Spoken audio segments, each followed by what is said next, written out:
নমস্কাৰ বন্ধু বান্ধৱীসকল, মই ডক্টৰ মিতালী ব্ৰহ্ম।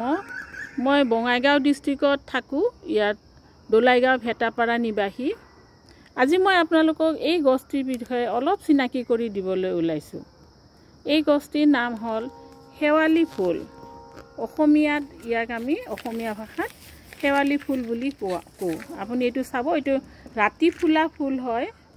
এইটো হ'ল ফুল, এইটো ইয়াৰ কলি। এইটো ৰাতিলৈ ফুলি যাব দেই, ধুনীয়া কৰি ফুলিব। এইটো ইয়াৰ গুটি, এইটো গছৰ গুটি দেখা পাইছেনে ৰাইজ?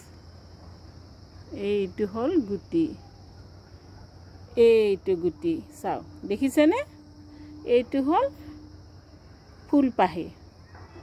এইটো গছ, এই গছটো বৰ্তমান সৰু আছে।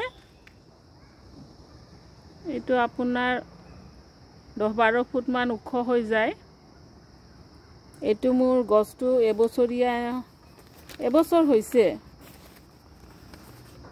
এই গছটো সাইণ্টিফিক নেম হ'ল নিকটেন্থাছ আৰ্বৰ ট্ৰিষ্টিছ। নিকটেন্থাছ আৰ্বৰ ট্ৰিষ্টিছ।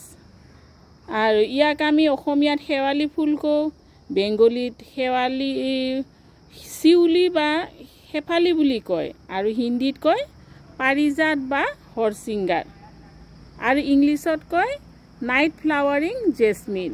নাইট ফ্লাৱাৰিং জেচমিন আপোনালোকে চাব পাৰে। এতিয়া ৰাতি খুব ধুনীয়াকৈ এই ফুলকিপা ফুলি যাব। এইটো কলি হয়, ৰাতিলৈ খুব ধুনীয়াকৈ এইটো ফুলি যাব। এই ফুলপাহৰ বিষয়ে মই আপোনালোকক জনাব ওলাইছোঁ যে এই গছৰ ছালটো আপোনালোকে, যাৰ ছালটো খুব শুকান আৰু খজুৱাই থাকে, ৰঙা পৰে, ইয়াতে পাতৰ প্ৰলেপ আপুনি বটি পেলাই এই শেৱালি ফুলৰ পাতৰ প্ৰলেপ লগাব পাৰে। এই শেৱালি ফুলৰ পাত, শেৱালিৰ ফুল এইবিলাক আমি খাদ্য হিচাপেও গ্ৰহণ কৰিব পাৰোঁ। যেনেকৈ বৰা হিচাপে খাব পাৰে, তৰকাৰী বনাই খাব পাৰে। ইয়াতে কি গুণ আছে?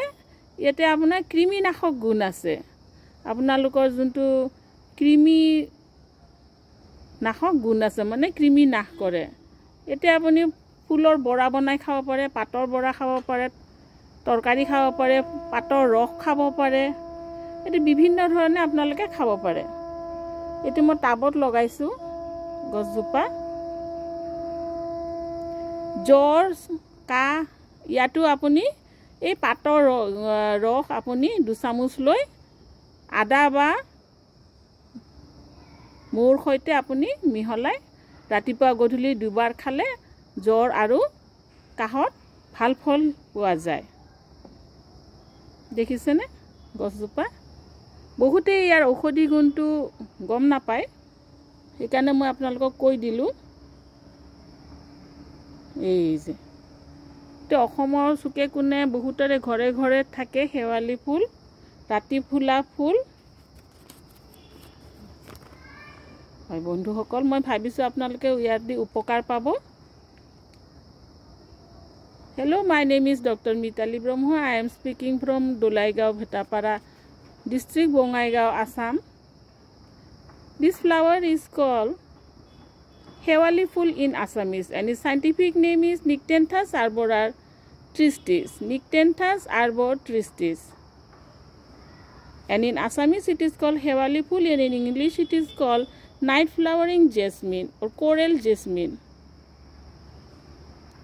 This flower offers numerous health benefits, including fever, cough. You can use the leaf juice, 2 spoons of leaf juice with little bit of ginger or honey, 2 times twice daily. It gives relief. You can use this leaf juice in dry skin rashes, dry skin and skin rashes. It is also anti-parasitic. You can use this flower, leaves. It gives relief from parasites, worms, intestinal worms, anti-inflammatory and antioxidative property. Its chemical composition, it has various phytochemicals iridoid glycoside, flavonoids, alkaloids, steroids, and phenolic compounds. The specific composition varies, maybe the different parts of the plant such as leaves, flowers, seed, bark. It's very useful in dry skin rashes. Okay, now I am finishing my blog. এইখিনি কই মই মোৰ ব্লগটো সমাপ্তি কৰিলো আশা কৰো আপোনালোকে মোৰ ব্লগটো ভাল পাব আৰু যদি কিবা ভুল ত্ৰুটি হয় ক্ষমা কৰি দিব মোক আপোনালোকৰ আশা আৰু সহায় লাগে সহায় সহযোগিতা লাগে ধন্যবাদ